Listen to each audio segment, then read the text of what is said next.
Excellent. Well, I'm delighted to be joined this morning by Bill Oplinger, who is President and CEO of Alcoa. Bill has been in the top job for just over 24 months, and to say that he has been busy is an understatement, I would say. I'm looking forward to talking to him about the changes that he's made under his leadership, as well as more broadly the aluminium industry, some of the changes we're seeing in demand. But for those not familiar with Alcoa, its founding traced back to 1886, I think I'm right in saying. It literally gave birth to the aluminium industry by discovering a new way of producing aluminium through the electrolysis program, which really actually brought aluminium to mass commercial markets. I think I'm right in saying it IPO'd in 1925. Something like that. Yeah. So it's celebrating its 100th year as a public company. So its heritage really is second to none, I would say.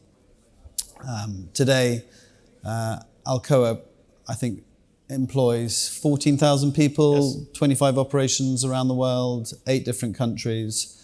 And for those not familiar, 10 years ago, it separated its upstream and downstream business. So the downstream business became known as Arconic. Arconic, thanks, and Bill. And subsequently split again between Arconic and Howmet. Yeah. So Alcoa today is the upstream business of bauxite, aluminium. Bill, you're one of those success stories that has literally risen through the ranks all the way to the top job. How long have you been at Alcoa, and can you give us a flavour of the roles that you had prior to 2023? So I've been with Alcoa now for 25 years, joined in March of 2000, started as the probably lowest level financial analyst within the company, and have had a fantastic career at Alcoa. A variety of different roles between finance, operations, and ultimately I became Chief Operating Officer of the upstream business within Alcoa, Inc., back in 2012. Then in 2013 became CFO of the parent company. We broke the company up in 2016, as you alluded to. It was a massive effort to separate a 100-year-old company into 2 companies. And I went with the upstream company, which is, as you said, mining, refining, smelting, casting. When we were born, we had a little bit of rolling, and we divested of those rolling assets pretty quickly. And then became Chief Operating Officer for around 9 months, and then ultimately became CEO in 2023. So it's been a fantastic time, fantastic career at Alcoa. So you're appointed CEO in September 2023, and in just over two years, I think I'm right in saying you have executed the largest takeover in the company's history, initiated a monetization program, launched a new vision for the business, and also executed a successful profitability savings program, which is sort of circa 650 million a year. And this is quite interesting because investors have been quite vocal in asking majors to be disciplined in M&A approach. And 5 months into your role in the top job, you launched the biggest takeover in the company's history. And we launched that publicly. 1 month within taking over, we started working on it. And it took us about 4 months to get it announced publicly. So it was a busy first month in the job. So this is Australia's Alumina Limited, which you not only successfully launched, but then completed. Talk us through the rationale for that. And I'm curious in the context of value creation, and how did you guide investors as to kind of what you saw as a value opportunity? Right. So this, just by way of background, Alumina Limited was spun out of Western Mining back in 2002. Alcoa Corp was spun out of Alcoa Inc. in 2016. So this joint venture between Alcoa and Alumina Limited was a small joint venture within a very large Alcoa Inc. But when those two separations occurred over the course of that 20 years, it became a very large joint venture in a much smaller company, in Alcoa Corp. we had been looking at opportunities to consolidate that minority interest partner many times over the decades. What happened in October of 2023 that allowed us was that between October and February, really the planets aligned on the ability to get this transaction done. And when we announced it, we talked about some of the real benefits. It gives us operational control, complete strategic control of the assets. In addition to that, we were able to reduce a small amount of overhead in their corporate structure. We very quickly moved on to a transaction where we're able to monetize our 25% in Saudi Arabia. That would have been a very difficult transaction to get done had we not gotten the Alumina Limited transaction done. We repositioned some debt into Australia closer to the assets, gives us a tax shield based on the earnings in those assets, and paid off their debt early. So we timed it very well. Alumina markets did very well immediately. Alumina markets have settled back down now, but we're really pleased to have gotten that done. Right. And so you're now a shareholder in Ma'aden in the Topco. We are. Okay. We own 86 million shares in Ma'aden Topco. And just by way of background, Alcoa Inc., the parent company, invested $1 billion in Saudi Arabia back in 2009, 2010 timeframe. We had a 25% ownership stake in mine, refinery, smelter, and rolling mill. And what we did this year was swap out that 25% ownership for a stake in the parent company. Stock's done great, so we're very happy with that. I've read the reports, yeah. I think it was originally worth 900 and now it's worth... like $1.5 billion. Yeah. So I like to remind the CEO of Ma'aden, who used to be an Alcoan, that I'm his boss, in small part now. The stock's done great. We're very happy with that investment. And so you talked about the separation between the upstream and the downstream business, but analysts really say that Alcoa has changed significantly in the last 3 or so years. Why is that, and what makes it so different from its peer group? So we have really focused over the last 2 years on changing the culture of Alcoa Corp. We are trying to drive towards a high-performing culture within the company. And that will benefit safety, and we're starting to see the benefits in safety. Our trailing safety stats improve year over year. Production, you see that in the stability that we've had over the last couple of years. And then ultimately, it translates into the financials. You mentioned the fact that we launched a cost reduction program. We're able to do that at the same time of trying to change the culture within the organization. And you hear me talk about high-performing culture. And if you don't mind, I'll just take a second. It starts with aligned goals and interests, right? So I have a plan on a page that goes all the way down through the organization that people have a 2026 plan on a page. We then have aligned incentives. So you get paid based on how successful you are. We then have very frank and open dialogue. And that can be really good when we're successful and we celebrate our wins, but it can also be fairly difficult to acknowledge where we've been less than successful and have those dialogues. Ultimately, that ends up in empowerment in the organization. So I like to use an example of 2 regions in the world where when I was chief operating officer, we had one region where everything went extremely well. The leader of that region, the regional vice president, was completely empowered to make things happen in the region. We had another region where things were very difficult. I probably micromanaged that region on almost a daily basis. And so when you have a high-performing culture, it ends in significant empowerment, and you see it in the results: safety, production, financials. And you launched this new vision in the summer, right? I mean, there's a very good video I would recommend people. It's very unmining is how I'd probably describe it. So we launched the concept of a performance culture back in 2023. We have now launched a new vision for the company, and that's to build a legacy of excellence for future generations. I am all about people in our organization building a legacy for the future. And what that vision to me means is that I, as CEO, think about my legacy in the future? What will people think about what Bill Oplinger accomplished as CEO 10 or 20 years from now? But for the 14,000 employees of Alcoa, each one of them, I'm asking them, how will your legacy be thought of? Will you be thought of as a good pipe fitter in Pinjarra? Or will you be thought of a person that just mailed it in every day? Are you going to be a great welder, or are you going to be an average welder, right? And it's a drive towards really making the company successful in the future so that you can look back 5, 10, 20 years from now and say, I made a change.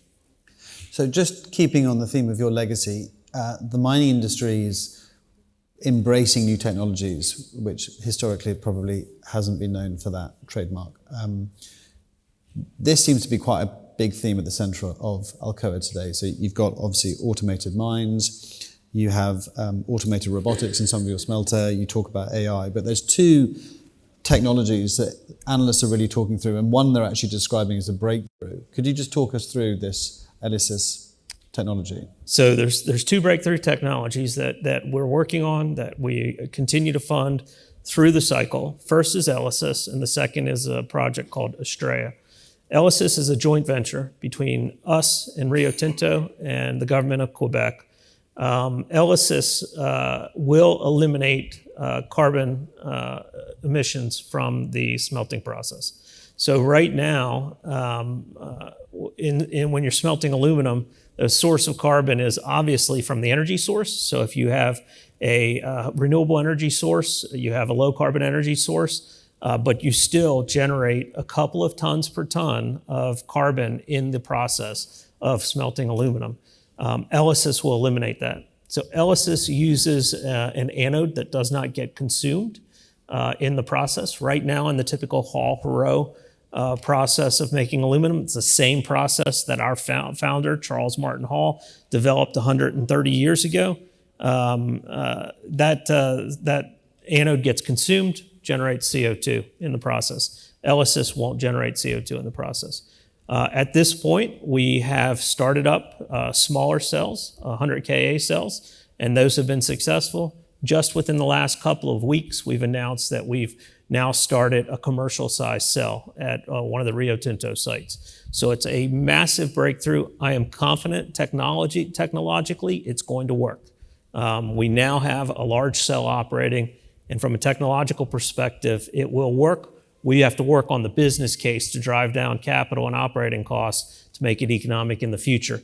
But it is a breakthrough technology that will completely eliminate the CO2 out of the manufacturing process. And people, I think, are talking about this being the first technology in the smelting process in 100 years. It's the first. The technology we run in Hall-Héroult globally, we the industry, is the same basic technology that was run by Charles Martin Hall back in 1886. It's just been improved over time. This is a real step change in the elimination of the carbon anode and therefore the elimination in CO2 emissions. Now there's a second as exciting breakthrough technology called Estrella. And what Estrella does, and we've learned this in the process of working on ELYSIS, what the Estrella process does, it takes scrap basically straight out of the scrapyard and turns it into high purity aluminum. So it will open up for Alcoa, and this is one we own on our own, not with a joint venture. It will open up post-consumer scrap markets for us to be able to take scrap straight out of the scrapyard, convert it into high purity aluminum, and will really give us a competitive advantage. And just on the demand side, I mean, you've talked very publicly around tariffs, but I'm more interested in the long-term demand. You have been quoted saying this is the biggest sort of stage of demand you've seen in the industry. What's driving that, and what's changed over the last 2 decades? So a couple of macroeconomic drivers. The energy transition is driving that. So electric vehicles, electrical distribution, based on the usage of higher electricity. And then also on the packaging side, we're seeing tremendous demand. The aluminum packaging is really being recognized as infinitely recyclable and is really taking off. So those are the couple of big time demand drivers that as we look forward into the future, those are the ones that are driving it. We still have strong demand through building construction, so those are the big areas. And there's an element of constrained supply here. So obviously China's capped its production. Can you talk us through why that is? Yes. So aluminum demand has been strong over the last few decades. We think that in our two key markets, Europe and North America, that demand will remain strong and grow. What the fundamental change that we've seen over the last couple of years is that China has decided to cap their primary aluminum production to 45 million metric tons.